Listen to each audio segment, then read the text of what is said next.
Nope, that's not an AI-generated photo or a deepfake.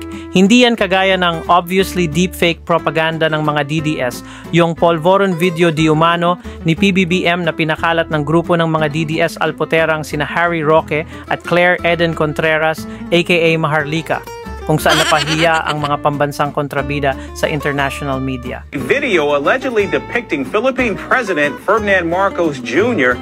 engaging in what looks like drug use has sparked widespread controversy and outrage. According to the Department of National Defense, supporters of former President Rodrigo Duterte released the deepfake video just before President Marcos was scheduled to hold the State of the Nation address on Monday.